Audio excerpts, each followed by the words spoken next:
Welcome back everybody! Today I'm pretty excited because I'm bringing you a video of the top 10 greatest rhythm guitar players. Now, as with any top 10, this is purely subjective, and I'd love to hear if there's any players that you would add to this top 10 in the comments below. You can also feel free to hit subscribe. I'm going to be making new videos like this every week. When I was thinking about putting this top 10 list together, I used 3 sets of criteria. The first one is how innovative the rhythm guitar style was. The second one was how influential the guitar style ended up being. And the third one was the general popularity of the guitar style within the record buying public and also the world of guitar players. Now I'm going to be playing some demonstration in the style of rhythm guitar examples as we go through. If you'd like to learn any of these, then I'm going to make separate videos with the tab flown in alongside, so you can check out the fingerings and hopefully you can get some ideas for your own in the style of rhythm guitar parts.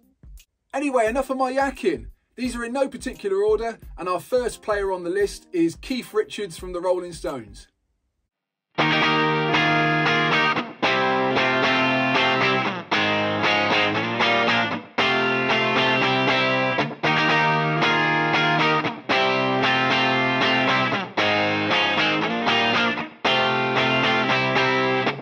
So I'm using the rhythm parts from songs like Brown Sugar and Start Me Up as inspiration.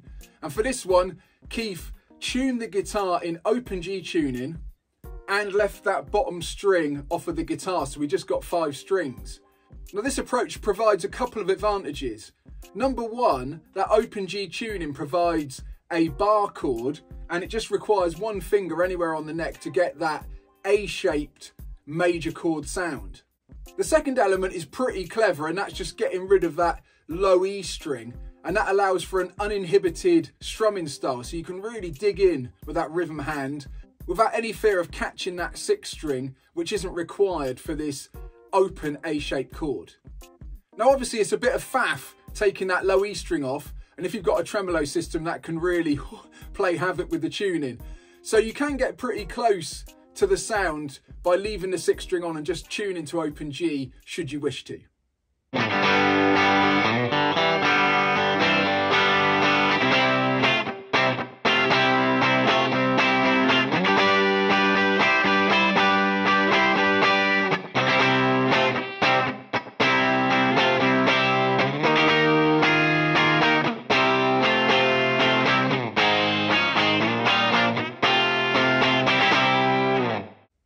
Okay, next up we've got the mighty James Hetfield from Metallica.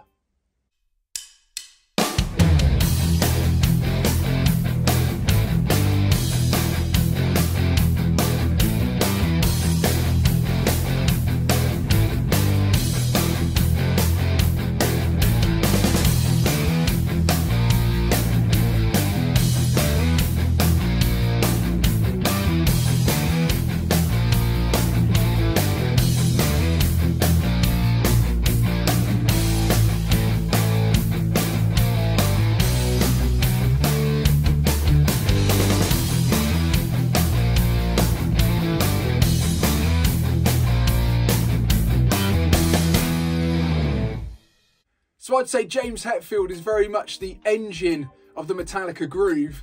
He's got a fabulous right hand picking technique, and there's a couple of innovations in his style of rhythm guitar playing. The first one is using down picking pretty much exclusively, and this gives a nice chunky attack and a nice solid rhythm. And the second thing is sliding power chords around the fretboard to provide accents within the groove.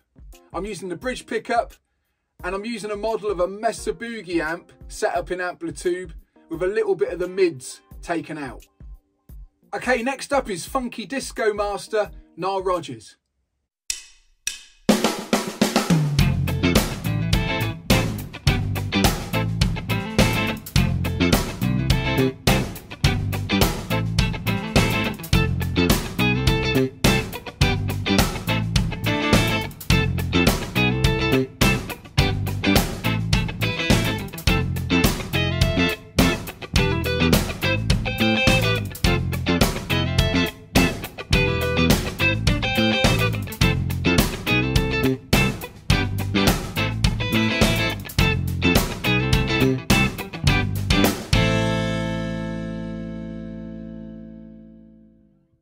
Okay, Nile Rodgers is one of my favourite funk guitar players. He's got an incredible rhythm hand and his playing has graced many different artist tracks, including Duran Duran, David Bowie, Chic, and the list goes on. He played all those on the same Strat, which he lovingly called the Hitmaker.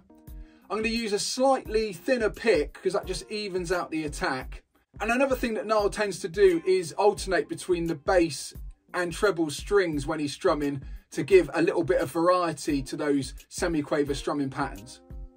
Okay, our next player on the list is Stevie Ray Vaughan.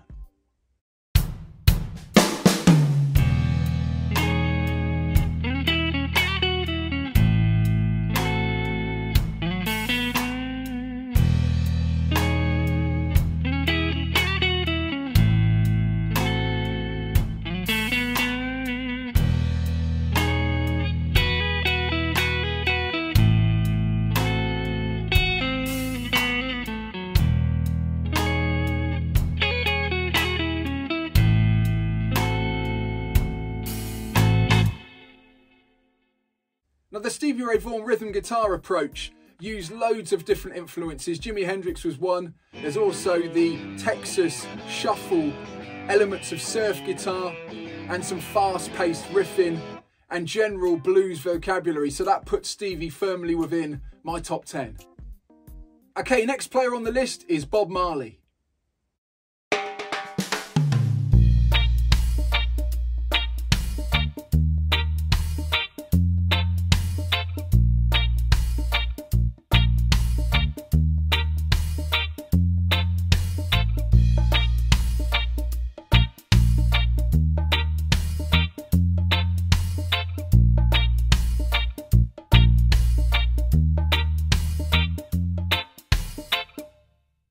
Now, I think Bob Marley is a bit of an underrated rhythm guitar player.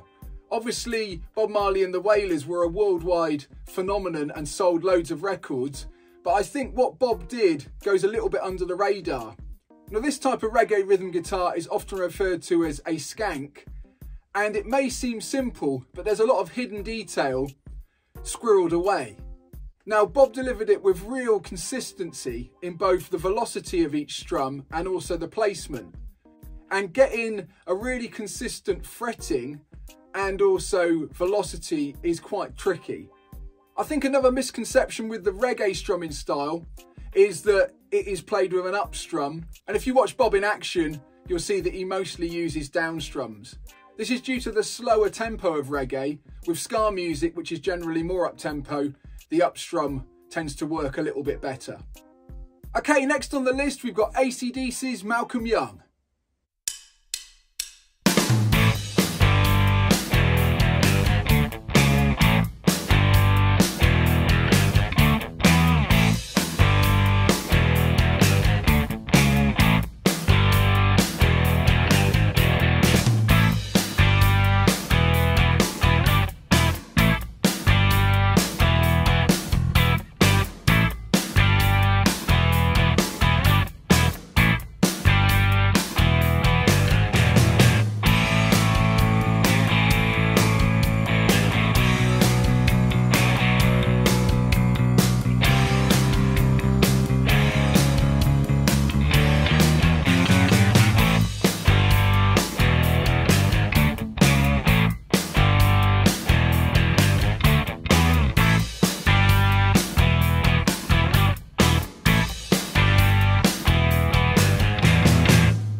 So there's a few key components with the Malcolm Young style.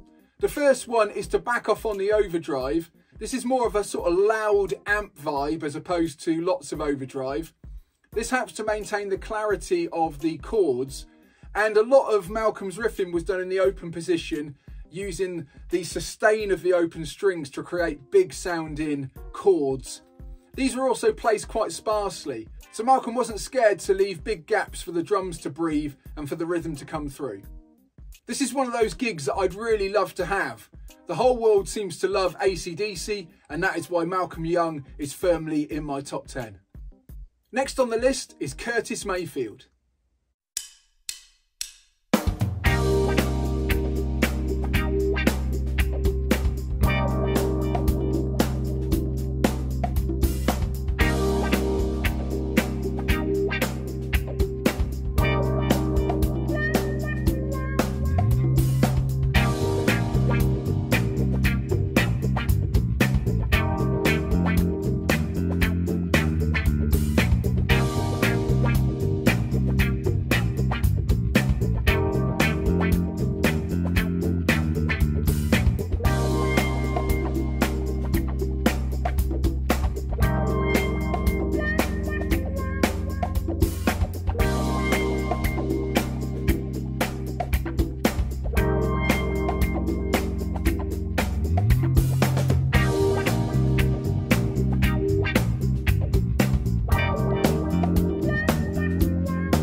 love the sound of retro wah-wah funk, and Curtis Mayfield was a master of using the wah-wah pedal.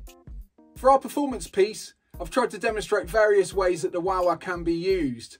Number one is to use the wah-wah pedal like a filter, and that can superimpose rhythm onto held chords by just swelling that treadle forwards and backwards.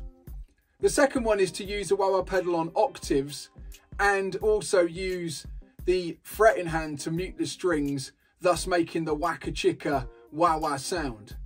Curtis Mayfield's brand of funky soul has inspired a whole raft of musicians. I can't get enough of that wacka-chicka funky sound, and so Curtis Mayfield is in my top 10.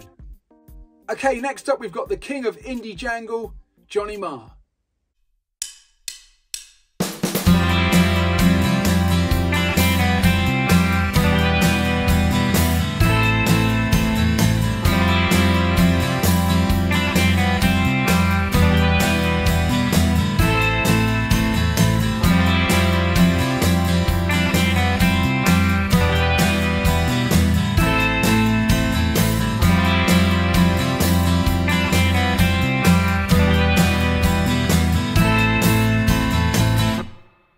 Okay, for this one we're concentrating on Johnny Marr's work with the Smiths.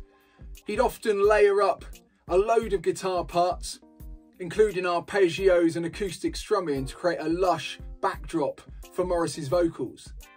Now, Johnny Marr's approach was highly innovative and provided a true alternative to other things that were going on in the top 40 singles chart.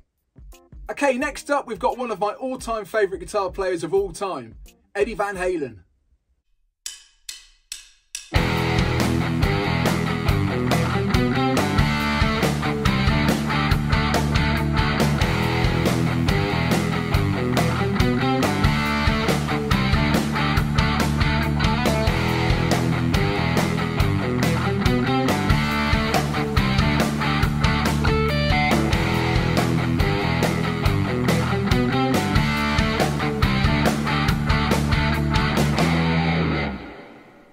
Now, Eddie Van Halen is obviously famed for his virtuosic lead guitar skills, but for me his rhythm guitar playing is right up there as well. Overall, Eddie Van Halen was highly influential. He inspired a whole generation of guitar players. The Brown sound is the stuff of legends, and that is why Eddie Van Halen is firmly in my top 10. Okay, to finish up is a guitar player that ticks all the boxes and then some. Of course, it's Jimi Hendrix.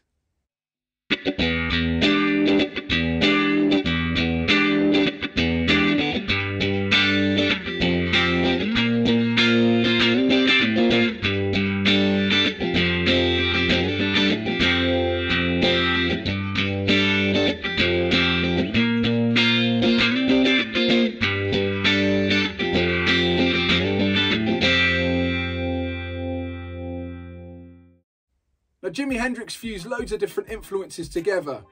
His time on the Chitlin circuit as a sideman exposed him to loads of different approaches, so he managed to get that famous 7#9 Hendrix chord under his belt. Also, his time with the Isley Brothers helped him to work out ways to embellish major and minor chords. An element of Jimi's style that I use all the time is fretting bar chords with the thumb for the bass note. This has a few major advantages. Number one, it places an octave in the base of the chord, which sounds nice and strong. That A string is muted. The thumb is used to fret that bass note on the E string. And then if I do the rest of my bar chords with fingers 3, 2 and 1, I can use my fourth finger to embellish this either with a 9 on the top E string or a 6 on the B string, or I can go for a sus4 type sound on the G string.